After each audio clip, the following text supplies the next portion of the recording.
Are you a business owner looking for real advice and input? You're in the right place. From concept to launch to growth, funding, and beyond. Welcome to Startup Hustle with your hosts. One once sold a business for $150 million. The other, the author of $1 Million Bedroom. Here are your hosts of Startup Hustle, Matt Decoursey and Matt Watson.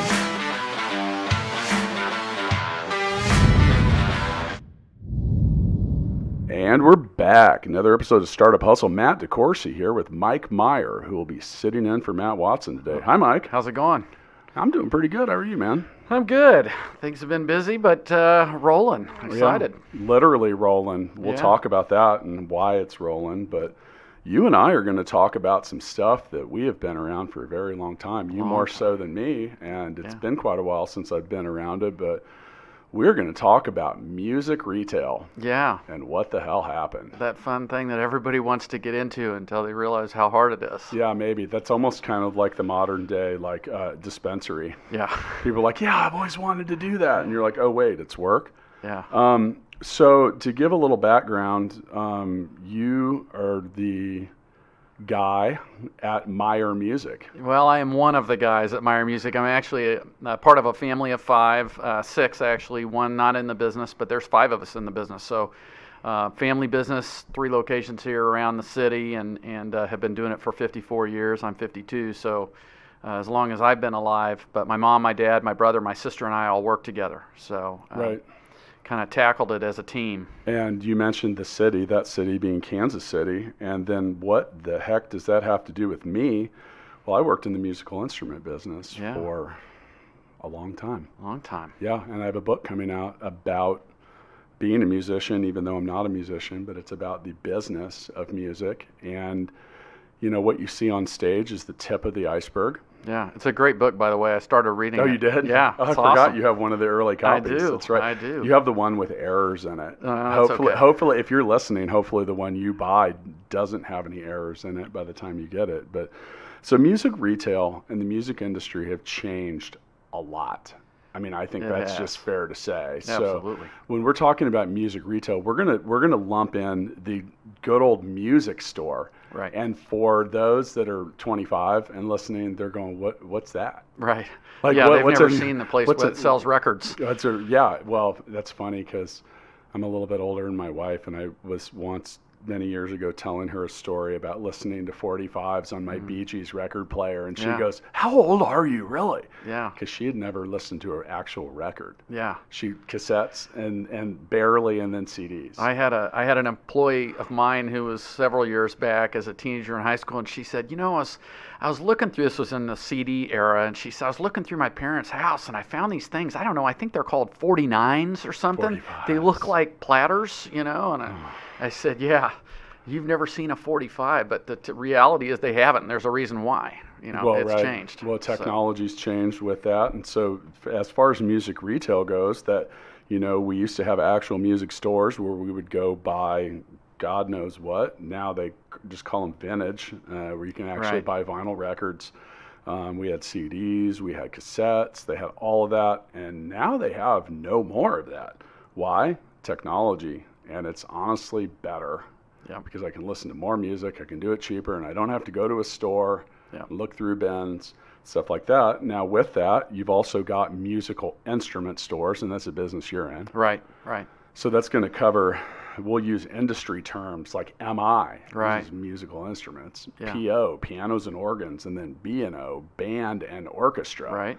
So a lot of people grew up playing instruments. And then print, you've got that one in there too. Man, that's a dinosaur. Yeah. Is that even still around? It is. I mean, they've adapted, and they're adapting slowly. Yeah. We always say the music industry is several years behind the real industries, but yeah, they've adapted. They now have it where we can download specific pieces. We're kind of in a weird space because people still want to come in and they want to look at the piece of music because they got to figure out how hard it is. Yeah. Can I even play this? But it's really cool to be able to print it out and say, hey, whatever key you want, we can do it. So they have adapted some. It's still a tough place to live, but they've adapted some. I once worked for a chain of musical instrument stores that once we consolidated all the stores together, the management decided that all of the SKUs that we had for the sheet music were not worth keeping up with, and we sold off all of the sheet music by the pound. Yeah, well, there's been a lot of dealers do that. There's a guy in Chicago, it's like he had an all-you-can-carry sale to get rid of some of it. Just come and get it. It's tough, and it's got a real short shelf life too. A lot of it. So we've seen this huge change in music, and when we get back to actual music itself, obviously digital delivery, you have things like iTunes, all the streaming services and stuff like that has dramatically changed the output and the way that musicians make money. Right. And for those of you that aren't aware, the musical instrument business has gone through, well, to say dramatic changes, maybe not even strong enough. Crazy. So I used to work for Roland, and Roland's the world's largest manufacturer of electronic musical instruments. They're actually, which does like 4 or 5 billion a year in sales, and they're not even the biggest company. That's Yamaha. Yeah. So Yamaha makes it all, but so it's been over a decade since I've worked in that industry, but I used to work in the piano and keyboard world. Right. And since I've left, about 70% of those stores have gone out of business. It's crazy. Well, that's where I started, was in pianos and organs. My mother was big, and she's got a master's degree in piano, and so and most people that ran a music store did start there. They did, yeah. People actually used to play that. It was great training because it's a hard sell. I mean, it's a luxury item. It's a high dollar. It's like you got to really work. You got to know what you're doing, and it's not about how great you can play it. You got to sell it. So, but boy, have they seen a real change in what people think is important in their home. Yep. The square footage they're going to allot to that, the amount of money they want to invest up front to see if their kids will do it, so big changes there. Well, and much like the standard recording industry changed, digitization changed the piano. It really did. And why? Well, dude, a piano's big. Yeah. Freaking heavy. Also, people move a lot more. We live in a lot more apartments and closed quarters. It's hard to just like be sitting there and rocking your piano at like 11:30 at night in a tiny apartment. Absolutely. If you could even get the piano in there. And those electronic companies spend a lot of time and energy digitizing the sound, getting it good, getting the feel and the touch. So when you hit that key, it sounds like what you get out of that old acoustic piano that had 8,000 parts. This thing's got 500 parts and weighs 1/10 the weight. So it's kind of funny because the music, the piano industry, Yamaha, all of them they've created this monster that's really put pressure on the other side of their business, which is that acoustic. It's not like the guitar business. We mean like your traditional piano, like a grand piano or an upright piano, one that actually has strings. Yeah. One thing that people don't know about a piano is it's actually a percussion instrument. Yeah, it is. It has hammers that hit strings. Yeah. There you go, people. You are that much smarter. You have just learned one thing from this. And that's probably all you'll learn, other than a bunch of old people saying, things were only like they used to be. But that's right. You can go wow someone with your knowledge, win a bet, win a drink, do something. Yep. But it is true. Yeah. So, one of the things when I worked for Roland, and, Roland's a really innovative and interesting company. Roland's founder, Iketaro Kakahashi, was a watchmaker. Yeah. And he invented MIDI. MIDI, musical instrument digital interface. Yeah. And then open sourced it and gave it to the world. And like one of the coolest moves in music technology history. So one thing people don't know is when you were playing like the old school Nintendo and Mario was jumping and like bouncing coins and popping off turtles and stuff like that, those were Roland's MIDI sounds. Really? Yeah, that was some of their original licensing. That's crazy. Yeah, and you were talking about a digital instrument sounding like the real thing. Well, when I went out to Roland, I thought it was one of the coolest things. Like they actually had a grand piano, and they would have this like robot thing, and it was hitting it like in 100 levels of force. Sure. And it was recording an actual instrument. Yeah, that's the technology innovations they did. They basically sat there, and it's at every different strike level that your finger could hit that key. They recorded it, and that's what you're hearing played back. I love MIDI, and then General MIDI was the software standard that came along. MIDI was the hardware standard. He's not a military leader? No, he should be. But it's I'm glad I learned that early, because I'll tell you what, learning that piece of it was very transformative for me, getting me to open my eyes to technology in music instruments changed the whole game for me down the road in opening my eyes to technology that was going to help move my business forward. So Right. where a lot of people were afraid of it, I wasn't afraid of it. That's how I grew up. I sat in the basement listening to Eddie Van Halen and try and, mimic jump on the little, ours was Kawai. We did Kawai, which nobody's ever heard of, probably too much, but, they had one of the first synthesizers out. And really changed the game for us, young people who looked at technology and learning music in that way, as opposed to those that just learned it on an acoustic piano with the old nun sitting there with the ruler slapping your fingers. Well, that made it that made it difficult, and the size of some of this stuff and your inability to do different things. And like one of Roland's first really innovative and still popular digital instruments was the 808. Yeah. Making synthesizing. The whole hip hop industry will swear by the sure. 808. They're like, oh man, I want an 808. That's where it started. But sure, and the that was Yamaha DX7, that was the ability to like have a whole entire drum kit on your lap. Yeah. And for me, and a do guy just different stuff with it. And like, I'm a terrible drummer, but I can rock either one of those instruments we just named. Absolutely. And for those of us, the dorky kid that played the piano growing up, that was me. I could now play a keyboard and make it sound like an electric guitar and shred like Jimi Hendrix on it. So, or just hit a button and be like, there you go. Just do whatever. Yeah. Whatever you needed to do. Yeah. And it kept perfect time. Absolutely. And you could plug it into things like a computer. Absolutely. Which turned out to not be a fad after all. No, it really didn't. I mean, I think that's the crossover that never really happened in that. I'm still waiting for the fad of the personal computer to fade out. Yeah. But, 20, 30 years ago, as capable as MIDI and other things were, it was very difficult. You still couldn't really, it was still a bit of a challenge to plug in. But now anything, I mean, shit. Anything and everything, and that's pretty cool. Yeah, because you can get a lot more interactivity and a lot of stuff like that. Okay, so we just defined what music retail was. Well, what killed the actual recording was, I mean, no one wanted to go down to the store. I wanted to be able to have like a gajillion songs in my phone. Yeah, and like I was very resistant to signing up for streaming. Wow. Because I'm stubborn. Yeah. Like that. You know, I wanted to own the masters or something like. Yeah. But now it's like, I mean, it's crazy. So well, and you also think about like how Napster came in and just totally. I hadn't even thought about that. That's to me, that was the beginning and the end. There's a really great series that I watched. The Defiant ones. The Defiant ones is one.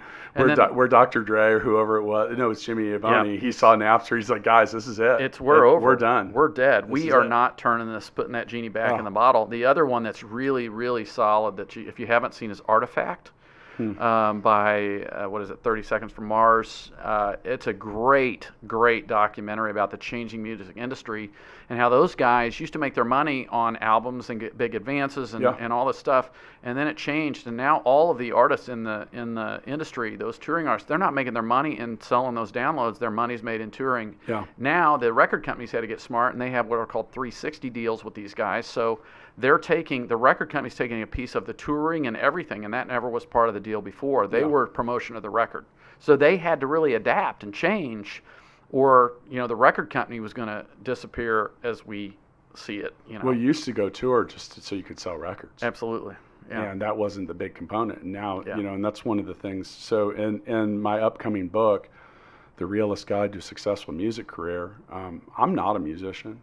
Yeah. I'm a hack. Yeah. I'm not good. I mean, I'm okay. I'm exactly You play the radio well? Is that what you're saying? No, like my album, my co-author, Joel Cummins from Humphreys McGee, they are amazing live performers. They actually one of their first albums was titled Local Band Does Okay. Yeah. And I feel like that would actually be perfect. That would be my actual album. Yeah. I would have been just okay. Yeah. I learned very quickly after watching those guys that I had no career. Yeah. It wasn't going to happen. You look like you've landed on your feet. I think you did okay. I've done okay. But so with that, I brought some of the angle of the musical instrument. So what you see on stage is the tip of the iceberg. Right. There's so much to the music industry. Right. And we wanted to find a mix. We wanted to treat, first off, I wanted to treat being in a band or wanting to be a musician like you were a startup. And you got to take it seriously. You have to do business to actually pay your bills. Absolutely. And eventually you will get older. Yeah. And you won't want to drive around in a stinky van with like 7 people. Yeah. And go to shitty towns that no one really wanted to go to anyway. For sure. And, it's like, so eventually you have to do something with it. So we encourage people to kind of get into that. It basically gets handed over to Joel for quite a bit. They've been touring successfully for 21 years. Wow. Or 20, I don't know, a long ass time, like 2,500 shows. Those guys just sold like 27,000 tickets at Red Rocks over 3 days. You're doing all right. Yeah. You're doing all right. So, this is kind of a side note to that, but a funny story. I just watched it on Amazon. Now people are going to think, who is this geek who's on the thing? I just watched the documentary about the Jonas Brothers on Amazon. Very, very interesting. Those guys had to transform their business. They got dropped from labels. They were touring band before they became the business stars, Yeah. So they're coming back. They are totally coming back. They're coming back to town. Maybe I'll take you. We should go. I have tickets. We have the full scale suite. That's awesome. Yeah. I would love to do that. I was impressed. I didn't realize, and I think about Malcolm Gladwell's, thing, 10,000 hours. If you want to be good at anything, you put your 10,000 hours, and you watch a documentary like that. People think, what's that they say? They were the overnight sensation that took 13 years. I mean, it's that's the thing that we allude to in the book as well. Like, so much of what people think happened like overnight never did. Yeah. You got to grind. Oh, I mean, it's not like, sure, someone somewhere sometimes once was playing in a coffee shop and the right person walked by and was like, that's a star. Yeah. And then the other 99.99999% of people had to grind. Yeah, absolutely. And then, so, when I worked at Roland, we were talking about this before we started recording, like you and I both know a ton of uber talented musicians crazy people, that never perform or don't in front of large crowds. Yeah. It just doesn't happen. It's just difficult. I would always go to the NAMM show. The other thing that blew my mind is and by the way, we're not allowed to undefined acronyms. So NAMM. Okay, NAMM is called the Is that North American or National Association of Music Merchants? That's what it is. Yeah, that's basically the worldwide thing for the music industry. And so for those of you listening, the big one is in Anaheim. Or somewhere in Southern California. And the company I used to work for, Roland, when I worked there, our booth was an acre. Yeah. That's the size of a football field, people. Yeah. It's 100,000. I think they had 110,000 people at that convention this year. It's second to like the Consumer Electronics Show in Vegas. I hated it, dude. And that was a lot of work for me. Oh, that's a ton of work. I wasn't like you, just walking around and buying stuff, and then I could get out of the and sound. dealing with people like me. I was like, oh my God, NAMM. Yeah.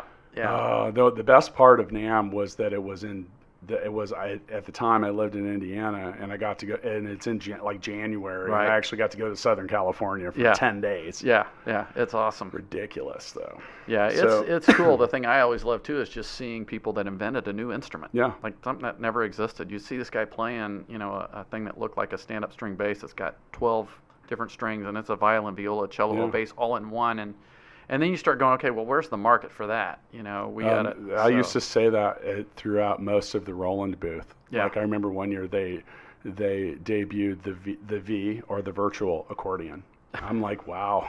And they had this dude that was like there by the entrance that we needed to walk by to go to where we would sit down with our clients. So I heard this dude play this thing for a week or a long time. Beep, beep, beep, beep, beep. That accordion. Yeah. But but I do want to thank Roland for continuing to make the keytar awesome. Yeah. Did you ever have products in the booth that they're out there and they're like, guys, go push this turd, and you just knew it wasn't going to work, and then they never even came to market. No, not really, because Roland's like really like good about not putting stuff out. I never got warranty claims. I mean, it was like they were really, really good about that. Probably, and by the way, I had no vested interest in touting their wares, but probably industry leading in that regard. Oh, for sure. Their failure rate was like 0.1%, and if it didn't happen like right away, it almost never did. Yeah. I mean, occasionally people wear stuff out. So anyway, okay.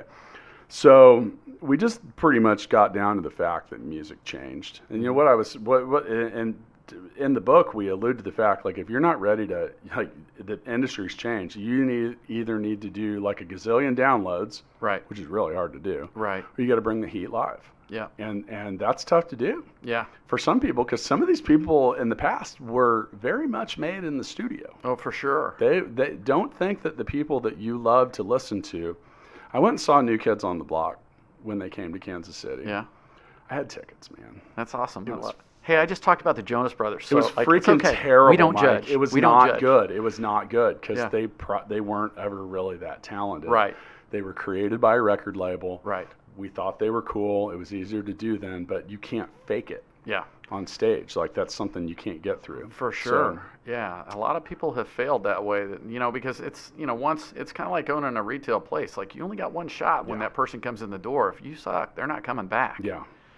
And by the way, you talked about 10,000 hours, so I'm like 9,800 hours away from being good at podcasting. So this is the one that pushes you over the edge. No. We only got to do 200 hours, and I'm there with you. I've got to do literally 9,000. I'm writing this down. Let me do the math. 9,800. Yeah, I got a long way to go. Yeah, well, that's okay. I'm here for you. Around episode 10,000, the people stick around because it's going to get good. Yeah. Okay, so music industry changed, like all of it, which is crazy. Now, 12 years ago, I quit. I saw it, man. Like, I'm not trying to act like my crystal ball was finely tuned, but I could just tell, man. I could tell things were changing. Yeah. Like, it was just not. Now, I also kind of left right around the time that what we refer to as the housing bubble, 2008, 2009. Right. I could see it changing. Oh, that was a brutal time. It was really tough, and I could, I was in the piano business at that time, and a lot of those purchases were driven by home equity. Yeah. Like someone went from one house to another, and all of a sudden they've got this huge this big pile of cash, and like, oh, yeah, I've always wanted a grand piano. Absolutely, yeah.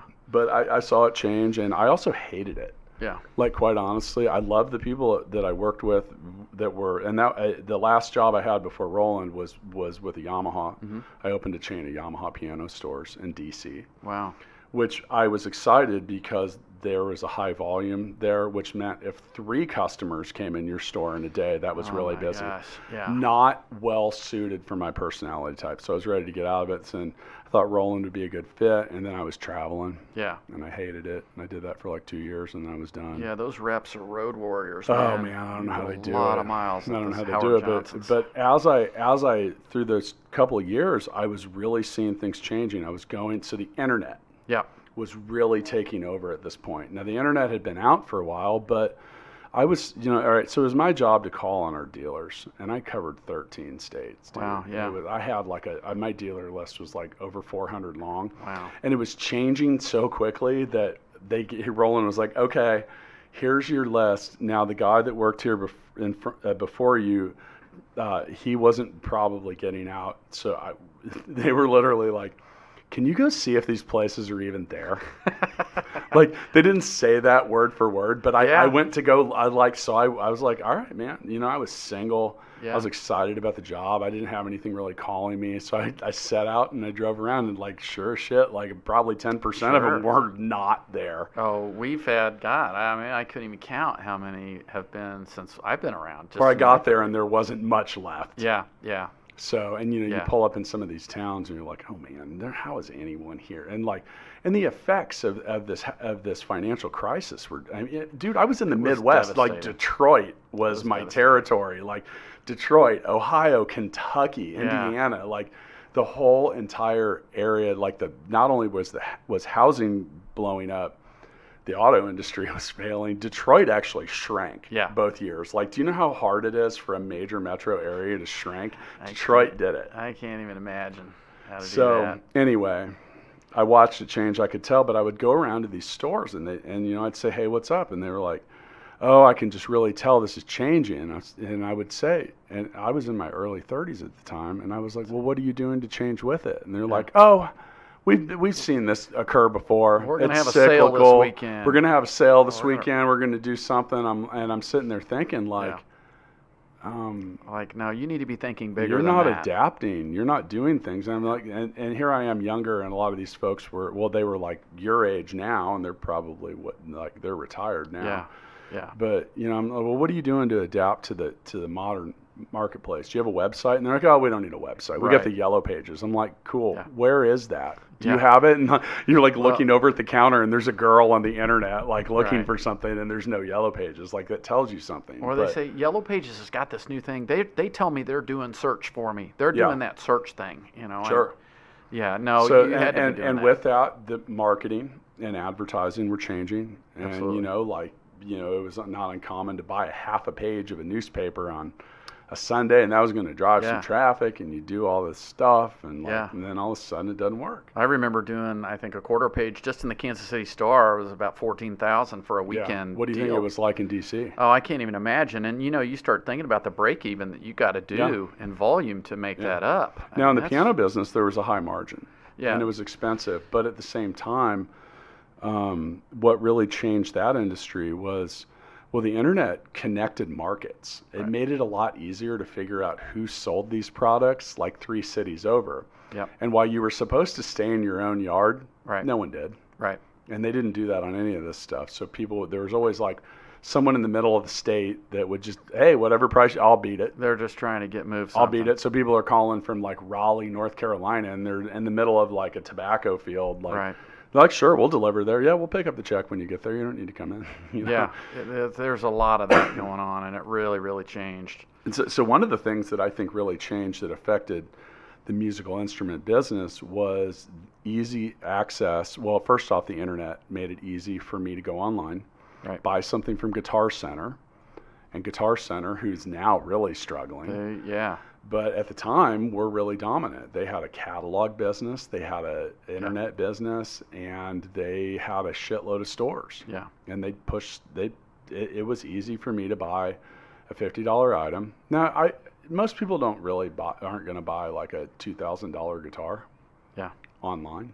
Yeah. I mean, some people will, but most people won't. They might want to play that, but all the other stuff that goes with it, no problem. Yeah, we operate in a weird world where that high-end stuff, they still want to touch it, feel it, play it, hear it.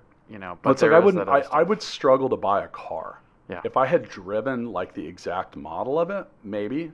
But if I hadn't, I would struggle to spend a lot of money on it. Yeah. And music is something that people are passionate about, and a musical instrument is an extension of your passion for making music. So you have you ever you're like, oh wow, I really want that guitar, and then you play it, and you're like, nope. Yeah. I don't. Oh, well, immediately. For me, that was pianos. You sit down, and it could be the most expensive piano on the planet, but if I didn't like the way it felt, and if I couldn't get out of it what I wanted, then it wasn't for me. Yeah.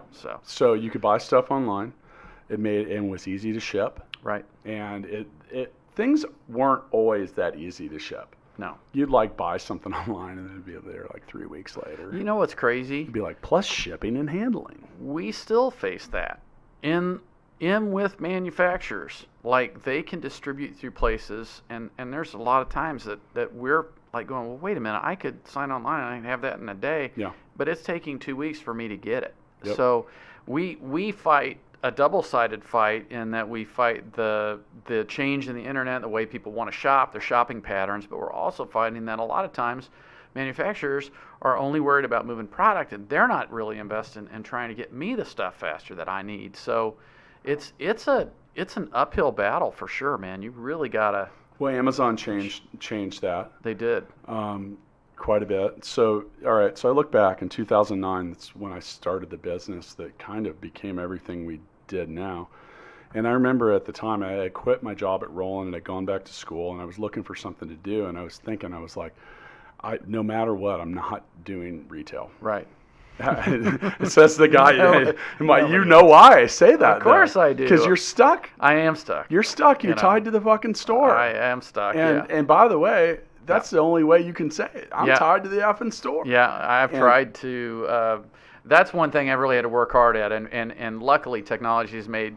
We have invested as a company in so that I'm not as stuck as I once was. Right. But the truth is, I'm envious of some people who can take a laptop and go wherever they want and work and just be just as productive as they could because they're not selling a physical product. So we ended up spending, I kind of stumbled into a business, but we ended up going for music, and I kind of stayed with it in a way because it turned into event tickets. Yeah. And as that was kind of an accidental business, but after about a year, we realized it was going to be something. Mm-hmm. And I remember thinking, I was like, do we need to open a store? And That's I remember looking, I was like, no, there's no way. Yeah. Like, why do you, like, everything was trending towards digital. Yep. And at the time, like, you know, PDF or e-tickets, like Yeah. now, I mean, what's a ticket? When's the last time you held like a legit ticket stub? Absolutely. It's been a while. Well, I mean, look at it. I mean, just even in our business, like the vast majority of my customers that are online customers are happening between 6 and 9 a.m., 6 and 8 a.m., and between 9 p.m. and 2 in the morning. Now, what do those two things for me have in common? Kid gets home from school, they're having dinner, and they're like, oh, I got to have this tomorrow. Yep. And so they can go on and get it. So, and then, 6 to 8 a.m. in the morning, guess what? They're up for breakfast and they're going, oh, Mom, did you get my, So we're really lucky we adapted to that. And so we have this whole thing going on when we're not there anymore. So I kind of work in both worlds. We've got an e-commerce side. We also have the brick and mortar side. And I think they complement each other because I do think there's that place where the customer still wants to be able to go back.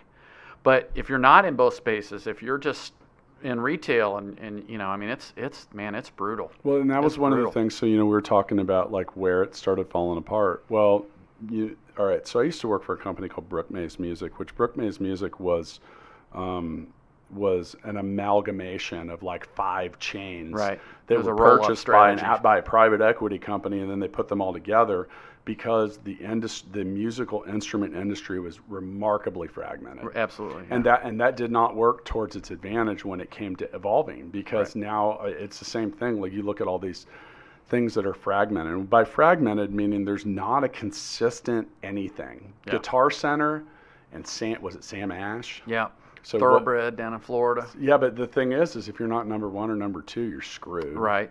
So now these little mom and pop shops everywhere, they're like, oh, well, we don't have the budget to innovate, or we don't know what we're doing, or we're just like used to people just kind of coming and bringing us money. So that changed. But one of the things that did change, but was I still see as being somewhat stable, is the band and orchestra instruments. Yeah. And your company, what's your website? Let's throw that MeyerMusic.com is our website. And that's MEYER. Yeah, MUSIC.com. We're one of the lucky ones that's setting over Thanksgiving dinner in 1989 or 90-ish, when it first started coming, we got it. And we were really lucky. But that wasn't lucky.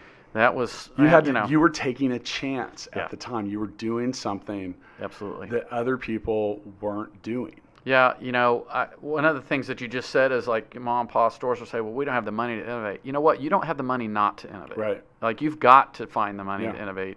And in if today's you're not world, going to, then put your money in your pocket and close. Yeah, and for sure. I saw some people do that. I actually did. I saw some of my accounts. They said, like, they were savvy business people, and they said, you know what? I'm not going to be able to keep up. I'm shutting this down before I lose my ass. Yep. And they did. And now they do something else. I don't know what they do. Yeah, they did something different, or they gravitated towards strengths. So band and orchestra rentals is a huge part of your business. Yeah, so you deal with like how many school districts? We work with about 60 school districts in about 100-mile area around the city. So we've got guys going out into all kinds of remote places. And when I started, we just did one school district and rented a couple hundred instruments a year, and now it's a substantially bigger piece of the pie than that. But it came because we did 2 things, I think. One is we did invest in innovation. We were the first company in Kansas City to do online instrument rental. And this is like probably 10 plus years ago.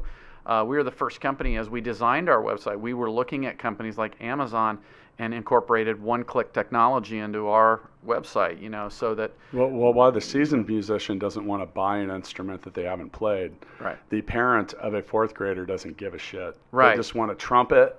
They want that. And I used to work at these stores. They come in, like, you want to talk about dooming your child. They'd come in, and you've heard it. Man, this kid's going to quit. They're going to quit. I'll be surprised if they're still playing a month. What's the cheapest? And, I used to tell these parents, I'm like, look, if you give this kid the dumpiest, worst sounding, hardest to play, lamest, no self-esteem building instrument, you're dooming them to fail. Just don't even rent it. Right. Just like sign them up for something else. Right. Because you're screwed. It's like the parents that would come in and they'd want to buy a guitar for like a 5th grader or like a 8-year-old, and then I'd be like, you need a tuner. and something. Oh, I want to see if he sticks with it first. Well, if it's never in tune, they're not going to do it. You're not going to have a guitar player. Yeah. You know, we found honestly that more than anything, just ease. Like making the process easy on somebody. With band and orchestra, you mentioned something, you're like, we have guys that are going in all the cardinal directions. Right. They come to the schools, they have meetings, they sit down, they turn out a whole bunch of stuff. Right. But with it, you've got a different problem that most people probably aren't aware is you have to upkeep those instruments. Right. And how many people do you, well, you would answer this question, but those of you listening, how many of you know someone that can repair a clarinet? Yeah. Or a flute when all the pads fall off? Yeah, we're struggling the same stuff that the trade industries are struggling. Well, that's my point. Trying to find those people. That's why my business, and check us out at fullscale.io, like there's a huge shortage of software developers because we didn't train them 20 years ago, so they're not ready now. Right. No, we have inadvertently made it seem like that's not really a great job to have. You need to be a tech guy, or you have to do this. And you're, programming, I mean, those guys that were sitting in the room and just everybody thought, he's just a nerd sitting in a room. Well, they're super sought after. That guy's doing pretty well right now. He's doing okay. In our world, like now, they're going, hey, do you realize repairing, AC and heating units or fixing music instruments, you can make a nice living. I mean, we got people that make a lot of money that work for us doing that stuff. A lot, because there are riches in the niches. Yep. So figure out how to do something that no one else does, and then go get really good at it. And you'll probably be all right. So that's a really great point. Find the niches and find the places. As we were talking before we came on in here a little bit, like it's very easy to feel like in today's e-commerce world that like you got to do everything, like right, because you got to be like Amazon. You got to do everything if anybody's going to shop with you. Or just get really good at one thing. Yeah. Make that funnel smaller and find that thing and do it well.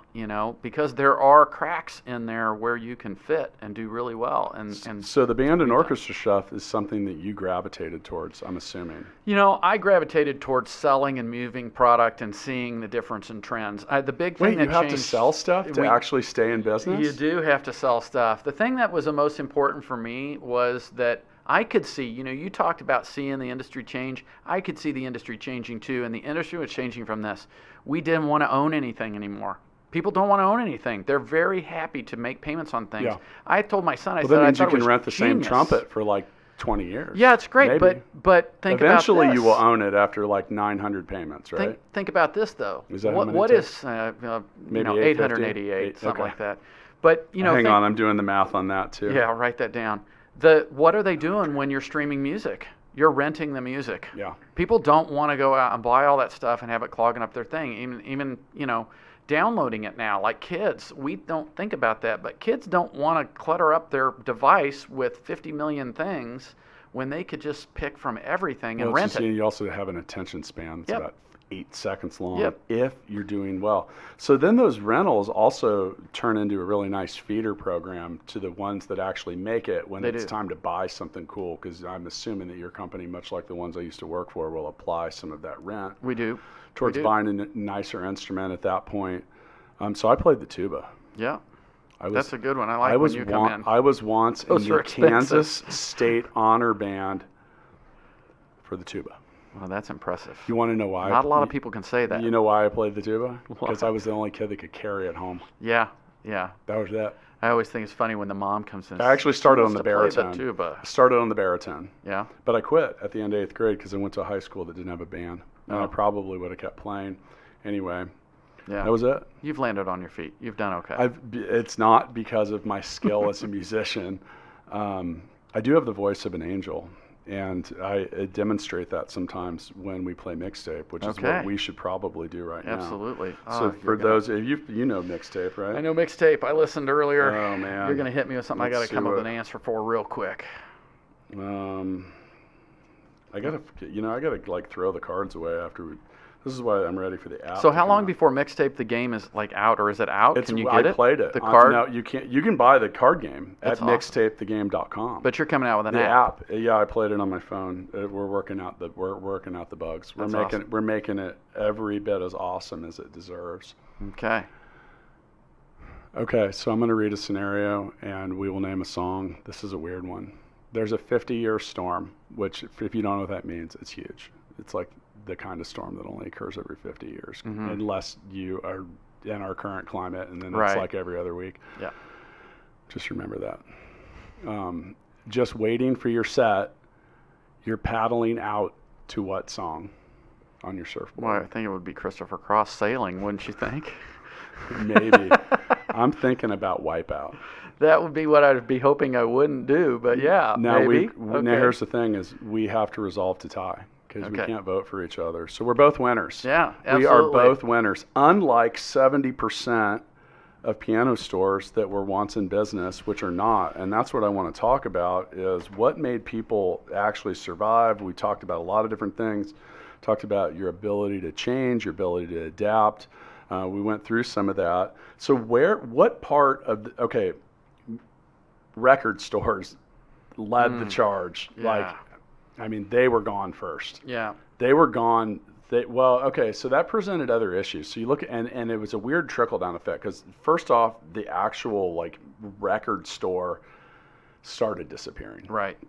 And then you had stores like Best Buy that had designated very large footprints within their retail environment, not only to CDs or tapes or whatever, but also to DVDs. Yeah. And that created a whole ripple effect. Like Best Buy was really, really struggling for a long time because they had these massive stores that they were used to selling these things, and now they weren't. Absolutely. Well, think not about only were they missing the sales, now they had to pay the rent on empty floor space. It's huge. And think about if you're just a store. It's a good lesson.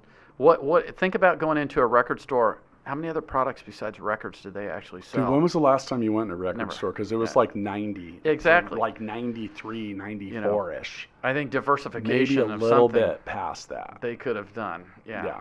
Yeah. So, and they looked at a lot of different stuff. Like I remember Best Buy actually talked to Roland about selling musical instruments at one point, but they had all these funky dealer agreements with companies. Best Buy did like that. Yours. Well, they tried. They did that. They didn't do it everywhere because they just had these weird agreements and stuff that they didn't, I don't know, those companies they're not super agile. So the music stores went out, and then obviously we talked about piano stores gone. Yeah, a lot of them are gone. Fine. I read an article a few years ago, and at the time it was 65% of them are gone. Yeah. And then the ones that still exist are dramatically smaller. For sure. They sell less stuff. Well, think about that goes back to the record store. What's the one key thing that's the same? That's pretty much all they did. Yeah. Those stores that are gone, that's all they did. They put all their eggs in that one basket, and when it went south, they were screwed. But at the same time, those same stores that I would go to, they had some golden years too. Oh yeah, it's like the fur coat industry. Yeah. Oh man, how's that doing? It's not, they're right next to the piano store. I'm telling you what, they face I didn't the even same think about thing. that one. Well, it's just a changing. It's like, what do people find valuable today? Yeah. It used to be they thought wearing a fur coat was valuable. Now it's not. They used to think, hey, if you have a piano in your home, it's a status symbol. It means you've made it. You're wealthy. You have that grand piano and the thing, and all the people come in. Now you can still do that. Now what is it though? It's the 85-inch plasma, or flat screen, whatever it is. Well, some of them were. Some of them did okay, and then some of those companies are in a little bit of shit right now because they were literally building their pitch around what a great investment this is. Oh yeah, they're people come into the piano stores and they'd be like, "Is this going to hold its value?" And I'd be like, "No." Yeah. They're like, "What do you mean?" The guy over at the other store told me it would. I'm like, "Yeah, well, I'm not going to lie to you." Yeah. It was. What do you buy that holds its value that isn't an equity in a company that may actually appreciate? Yeah, that was. Or Beanie Babies. A big pitch. Beanie Babies. Beanie Babies. Those are good ones too. That's what I think. Guitar Center's struggling with right now. Guitar Center's would be a little bit like the Beanie Baby. Fortunately, Everybody's about 25 years ago, I shifted most of my assets over to Beanie Babies and also Pokemon cards. Wow. So I'm sure it's. I'm doing pretty well. I'm doing well. Yeah. My lifestyle is not from being a startup founder. It's that. You may land on your side and rather than your feet on that one. I'm not sure, but we'll see. Yeah. And then I rolled it all into Bitcoin right before it blew up. So now I have to do this podcast. Yeah. Which I don't get paid to do. So I got a lot of shit. You mean I'm not getting paid to be here? No, man. Oh my God. Yeah, you are actually what here. Am I? Okay. Here. You get 1,000 Supreme dollars. I get the Supreme dollar. I heard about these. Yeah, I never thought I'd own one. You can spend those at your charity event on Friday. Absolutely. Which I don't know if this is going to come out before then, but you actually have a really cool charity called Band of Angels. We do, yeah. One of the other things we started. And you figured out what to do with some of these musical instruments Yeah. that people sometimes don't want, and you make them into art. We right? make them into art. We have a big art auction called Art That Blows. I love and that. it's one of those edgy things. I thought, oh boy, how are people going to take this? But man, it's 5th year. It's blowing up. We're doing some amazing things. I got to give a shout out to our friend Aaron James at Lillian James Creative, who Aaron Folk. Aaron Folk. Yeah. Yep, sorry, at Lillian James, who's done a great job of helping us with it. We're gonna have a huge crowd this year. We're supposed to have like 750 people at this thing. Yeah, she's been a guest. She's a start. She's an alumnus. She's a hustler. She Yep. is. I was exchanging some messages with her earlier. She was asking me if she was trying to get me to go, Okay. but my other sometimes co-host Andrew Morgan had beat her to it. That's right. Yeah. Did you see my name on the list? Did you mention that? I think I did. Yeah. Maybe I did. I don't know. I'll But see. anyway, it's cool. Music's an important part of a lot of people's lives, and even though it's changed, I think it's crucial. There's a lot of studies that just flat out prove that kids that do music do a little better, especially at math and science. That's one thing that really has never changed. I mean, that Yeah, that part of the brain math. is stimulated It's spatial by that. reasoning, and it's also just something different. I mean, Yeah. so. All right, so the internet changed. People failed to update. Excuse me. I've been. That's okay. My voice that is like an angel has been. Sometimes you It's gotta been rest threatened. Yeah. it. You gotta rest it. Yeah. Daryl, my coworker, gave me some strange, weird virus. He gave it to all of us at work, so we'd like to thank you for that, Daryl. I thought it was because you were singing Whitney Houston at the top of your voice No. when I walked in. I can. Yeah. I can. I mean, I don't want people to think that she died, right? You may. I think so. Yeah. Is it too soon to talk Yeah. about her? Maybe. Anyway, moving on. So where was the worst? Speaking on. of death, and things dying too soon. So I mean, I think that. So what is still out there? I mean, there are still music stores. You can still Sure. go buy, but Guitar Center, who is a publicly traded company, is probably going to go bankrupt, or they already did. It'll be very interesting to see what happens with them. And now they're affected with. They their have debt. different problems. They have Amazon problems now. They sure do. They Yeah. it was a distribution channel that they thought they owned. They own Woodwind and Brasswind. They own Yeah. Guitar or Music123.com. They invested heavily in those people. Yeah. But And some of those were your competitors for band and orchestra stuff. Yep. I've been through all of those. Could we have got the trumpet for 887 payments there? Probably. Hang on, I'm 87. doing the math. That's one less payment. That's right. Yeah. No, it's I bet you adapted and went 886. We would. I like it. We want to make it easy on you, Matt. It's Guitar Center definitely has got. I mean, they got an uphill battle. That's another lesson in this whole thing. Is like it's you cannot stop grinding. There is somebody right there on your butt all the time, trying to make you. If you're not trying to think 3-4 years in the future and see what's going on and start investing in that now, you got a problem. And that's. I've been very blessed because we were in a situation like that where. Yes, I'm a second generation in a business, but the first generation didn't stand in my way. Like a lot actually, of those as a people. second generation in a business, your chances of success are like way low. I know, but you know, way low. You know why though? Because you're not your dad. that's true. You don't. The kids that inherit the business Yeah. often inherit it. Well, you told me the story, and I don't know. It was kind of funny. You're like, oh well, maybe I'll come work here. And the next thing you know, it's like 25 years later, Right. and you're like, wow. Yeah. Okay. Oh, I got laid off from 2 jobs within 8 months right before I decided to swallow my pride, come back home, work in the mall store for my mom at a piano store. God, let's add that to the list of things that have died. know. The mall. The mall. Well, hey, we were in that for 25 years, and we saw the handwriting on the wall. Yeah. You saw the traffic's not down. Now, if you wanted to, market strictly to walking, retirees for 7 of the 12 hours you were there, We're spotting a pattern here. Things that are big and bloated and heavy and difficult to turn. So I've always, you go back to the model. We talked all the way at the beginning of this about the ticket business. Mm-hmm. And I said, no, we're never having an office because this is all going online. I said, we have to be able to pick this business up and go wherever we want, whenever we want. If we can't move to St. Thomas, right, like the Virgin Islands, St. Thomas, with this business within a day or two, it's the wrong business. And I've kind of stuck with that. Yeah. You have to be able to help the customer when the customer wants to be helped. That's the bottom line in all this. When I want what I want it when I want it. And you've got to be able to do that. So whatever business you're going to do, from wherever location you're going to do it, you've got to be able to do that. That's the one thing in business that has not changed. If you don't deliver the experience that you promise, then you're screwed. But sometimes the experience is no experience at all. Yep. And meaning like, okay, so, I talk to people, and I'm the founder of GigaBook.com, and people use it to book appointments online. You can like put it on your website and as a dog walker, and now all of a sudden you can take online appointments. And when we first started building this 5 years ago, people are like, well, I don't want to do that because people value my interaction. And I'd be like, no, they don't. No, they don't. They don't want to talk to you at all, actually. They want to be able to take 2 seconds, pick a time that works for them, click a button, and now, online booking is so common because it's just easier. Yeah, like, here's the schedule, pick a time. You did it to book. Well, no, we actually exchanged way too many text messages because but that was fun. We're 2 old musical instrument retail guys. So why would songs and New Kids on the Block? Hey, those I gifted those, bro. I gifted those.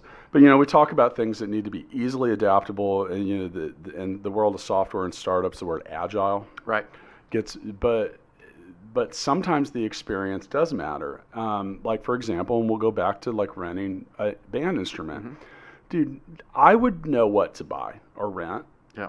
But I worked in the industry for almost a decade. Most people have no clue. Yeah, no, that's what we do. They come home and they're like, hey, my kid said that he needs a flute. Yeah. My job is to know what you need before you walk in my front door. Right. For that school. And we're right now just rolled out, actually just launched. We've been in soft launch for the last 2 weeks, but we just launched today. Working with I was talking to, or when I was listening to your podcast with Zach Pettit the other day. I'm sorry. It was good. He talked about APIs, and does anybody know what an API is? We actually know what an API is at Meyer Music. We integrated our website with a retail experience and moved everything from paper to tablets, and so we're seeing that trend. It's the customer experience. It's what people expect when they come in, and if you're not doing that, then people get it real quick and they're like, eh. Well, and God forbid this ever happen to anybody listening. Your kid comes home and says, Mom, Dad, I want to play the oboe. Yeah. Which brings me to so I'm going to tell my music jokes now. Okay. I've got a couple of them. And if you were thinking about turning this off, don't, because this is worth the wait. These are going to be good. They are, actually. So, and I'll try to remember them. Do you know what the definition of perfect pitch is? No, Matt. What is the definition of perfect pitch? It is a banjo flying out a second-story window. That's right. Same joke works for oboes, bassoons, a kazoo, things I often refer to as tolerance instruments, meaning you only have a given amount of tolerance for listening to that play. Yeah. But no, your kid comes home and says, I need to play an oboe. Like, who knows anything about an oboe? Right. And much less what that is, what you need or whatever. And that's where the experience then matters. Right. And that's something that Amazon cannot provide. Yep. But in some ways, I could probably go to YouTube and maybe figure out what I need to know about an oboe. Doesn't mean I'm going to, but I might. They are. We where we compete with Amazon is a couple of areas. One is what we call an ISO, and that is an instrument-shaped object. People think that it's $49. Yeah. Wow, it must be awesome, and I can get it on here. And it doesn't matter whether it's Amazon or any other big box retailer or whatever. There's differences in the product for sure. Oh, so, they fall apart. So that's where our opinion is that we've got to help educate. So I think education has to be a part of your business. Just don't send a letter out to all the band. Yeah, don't do that. And by the way, that's actually what crumbled the company that I used to work for because got sued. Feeling unusual amounts of pressure from things like Costco and Sam's Club, who were now, so the company I used to work for, Brooke Mays, got sued by a company called First Act. Right.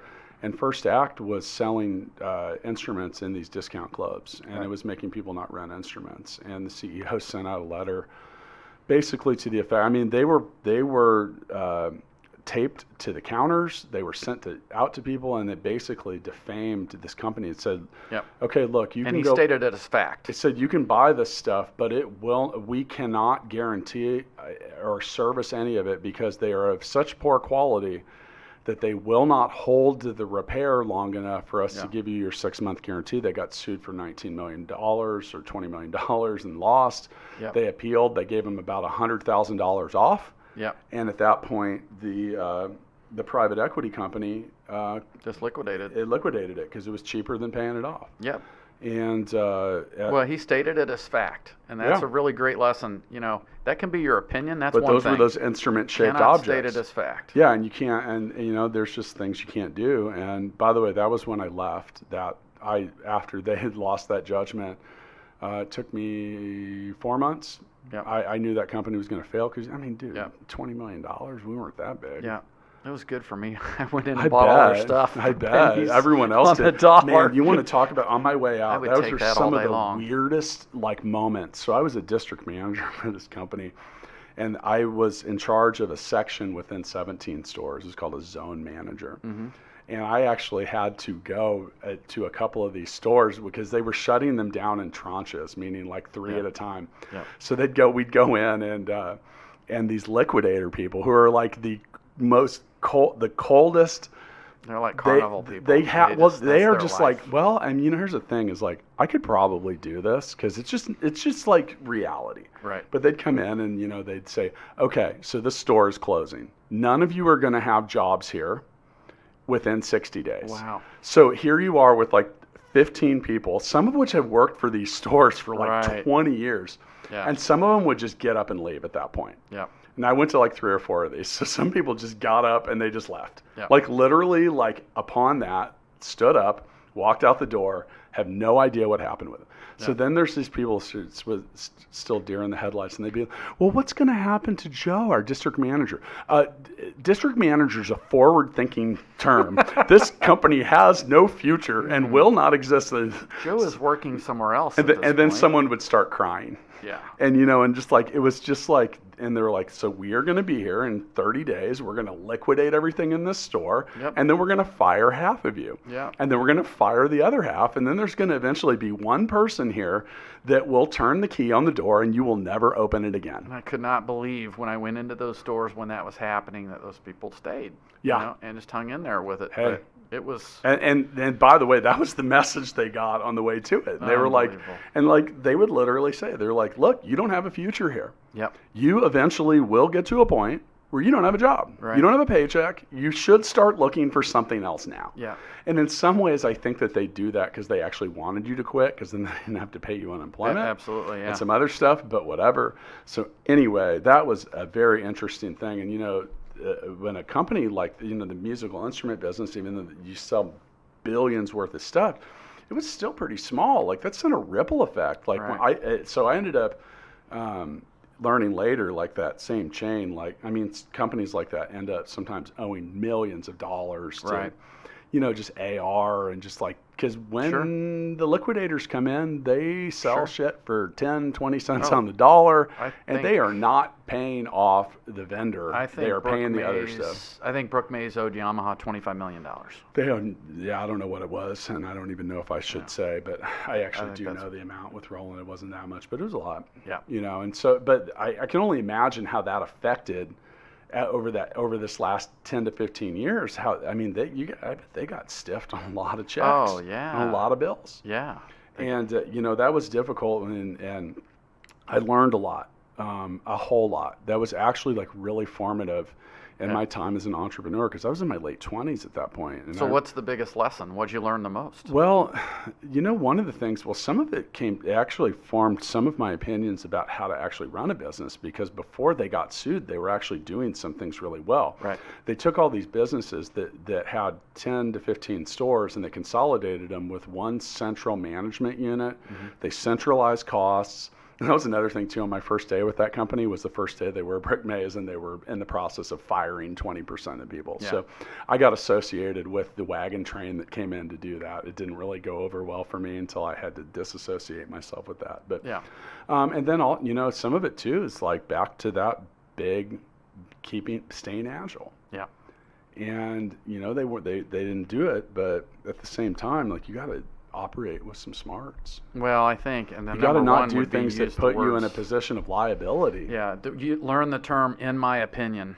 You know, that is my opinion, and honestly, if the guy had used those 3 words, he probably would have been able to, if not get out of it, just not gotten what he got. I mean, what are you going to do? But sometimes you get owners too who are so arrogant, for lack of a better word. You know, well, that was they see another thing I experimental learned. Actually, success. that's a good point, because a lot of these places that I would go around, you can't make business decisions with your ego. Right. And some of these people had built these like palatial stores. Right. And I'm like, wow, do you really need that? Yeah. Do you really need marble columns in here? Yeah. Like, people aren't like, yeah, I'm going to buy that. I wasn't going to buy it, but once I saw the marble columns, I was in. Yeah. And that's just not, so what are you going to do? Well, so we've already gone into overtime. I knew this was going to happen. I knew we were going to talk about stuff. Well, I get it. It was the Backstreet Boys and the New Kids on the Block stuff. That's what threw it over the They edge. went into overtime, and the crowd went wild. You've been talking about the Backstreet Boys and New Kids on the Block a lot. What were you listening to on the way over here? I don't know. I know what you're going to listen to on the way home. I guess so, yeah. So, switch from Van Halen to them. Just to kind of like wrap up on some of that, we talked about when the biggest changes had occurred. So those that survived, so your company survived. It was through adaptation. Mm-hmm. By the way, and I don't want you to take this the wrong way, you don't have big palatial stores. No. Your stores are modest but presentable. Right. And they're not like, you don't have like a 94,000 square foot mega center. No, we've and I credit this really to my family and my mom and my dad, and that we've grown very smart. We kind of have a tale of a couple of different cities. If you go to the stores, because we have the one that's been around for 50 years. Looks like it's been around for 50 years, but it works, and we've tried to keep it as functional as we can. Dude, it just needs to be functional. That's it. That's it. I mean, as long as the customer comes in and they're getting what they want. Do you have flutes? What they need. We do. Do you have guitar strings? We do. Do you sell tuners? We do sell tuners. Do you sell some other stuff? We sell some other stuff. Okay, that's all I need. Yep. Like, realistically, that's all I need. I don't need marble columns. That's right. You don't need any of that stuff. Well, I think at a certain point in today's world, too, consumers, especially the millennial generation, the younger generation, they're looking at that stuff going, well, what are these guys really spending their money on? Yeah. And then, you mentioned Band of Angels earlier. That's a charitable kind of component that came along as a great opportunity. You need to be doing something that matters to you. You need to be doing something that has social responsibility and giving back, which we try and do. And then you need to be thinking forward. We're already thinking. I told my brother the other day when we rolled out this project, I said, God, this has been the hardest thing I've had to do, which is that API thing and integrate with the web and trying to bring it into a tablet situation. But if we do it, I said, that's going to put us, especially for our competitors, and even the big ones that's owned by, big companies. It's amazing. You do have, as a small business, agility. You do have the ability to move forward, and we're going to be in front of everybody. And create a sense of efficiency. You have to do that. And a lot of that stuff. I'm a big advocate of that. And think about I know how some your people that could customer help wants you it. integrate that API into the tablet and do some other stuff. I figured you might know somebody to do That's that. not me. Don't make me read from Baby Loves Coding. I I was heard listening to that the other episode day. that I do occasionally listen to the podcast, and I was listening to the one today about innovative education, and I was like, oh, wow. I read from Baby Loves Coding, which has happened quite a bit. Look, I started with Access for Dummies. People who don't know what Access is, that was the database platform from way back that Microsoft. Access for Dummies. Is that even a thing anymore? I don't know. But that's, I took the time to educate myself and start thinking about that stuff. But just think about how your customer wants to be. Think about how don't open a business if you're in a business, don't act like to a customer a way that you wouldn't want to be acted like if they come to you, whether it's on the web or whether it's by the phone or however it is. I always tell our staff in the stores, when that person comes in the door, what do you want when you walk into someplace? You just want eye contact. You just want to know they know you're there. One of the things that I always used to, so I was also the sales trainer at this chain. And then later, that's basically what I did with Roland. And I would go in these stores, and you get these guys that were like career musicians. Yeah. And like, here's some lady, she just wants like to buy a guitar for like her 7-year-old, and they're just like talking so far over the buyer's head. Pick up the social cues, man. I'm like, my God. She's ready to go. Like, you cannot use like every industry slang term that you have ever heard, because this lady does not know what you're talking about. Like, will my kid want to play this? Is there a reasonable chance that they'll succeed? And is it within a price that I can afford? Absolutely. It's very If that's simple the to case, get you to have the done your answer. job. Quit talking about all the other stuff. And another thing that's terrible, people are in music stores are terrible at is people don't want to sit there and listen to you perform That's for right. like an hour. That's right. They want to hear the instrument, but it's, it's just some of that. You got to be able to do a little bit. My mom was fantastic about that. She I can really play did a like great job. 2 things on the piano like brilliantly. Yep. Like you would think I was Elton John, and then Absolutely. the catalog is over, dude. It is done. Well, that's all it takes. And people in the stores would get shitty with me. They'd be like, dude, you going to learn the other songs? I'm like, no, I'm going to get really good at these 2. Well, how many times did you see somebody talk themselves or walk themselves right out of a sale because they would not shut up and they would not just write it up A lot. and they wouldn't quit performing? Do you want to go ahead and get this? Yeah. That's all you have to do. My mom had a great saying, just shut up and write, man. Yeah. Ask for the order, shut up and Your write. mom is quite wise. She's very wise. And she probably sold a lot of stuff too. She's a power closer. Like, Yeah. okay, she By could the way, sell closing anything. a sale is not hard. You literally just say, do you want to go ahead and get Ask. this? What do you think? Yeah. Like, I have this theory that I could raise any organization's sales by 20% immediately if I could just get everyone to ask for the sale. We used to play that game in the store. And ask early. Like, we would, it was about how many different things you could ask someone to buy. Yep. Yeah. And it's like if you're buying a guitar, do you have picks? Do you have strings? Do you have a tuner? Like all that stuff. And sometimes people are like, well, do they really need that? I'm like, yeah, they do. Because I'd be pissed if I got home with my kid's new guitar and he starts turning the E string and poing. Right. And now I got to go all the way back down there and buy another freaking set of strings. Yeah. I got to put it on there. I'm like, come on. Yep. Why didn't you You're sell me playing this the first defense time I was instead there? of playing offense. You need to be playing offense. So I'm going to end this episode with the most amazing music jokes that you've ever heard. I really can't wait. So I know. I cannot wait. They're good. I came over I've saved the best ones for last. This is why I agreed to what you're paying me for this. And if you don't like the jokes, I will give you your money back. Okay. How many lead singers does it take to screw in a light bulb? I have no idea. It just takes one. He needs to hold the light bulb and wait for the world to revolve around him. Yeah, there is that. I've got one more, and it's a lead guitarist joke. Okay. My friends who are like actual rock stars always get a kick out of this because I will often tell them this joke, and it's been so long since they've heard it, it's actually funny again. Yep. And they usually fuck it up. All right, here we go. So how many lead guitarists does it take to screw in a light bulb?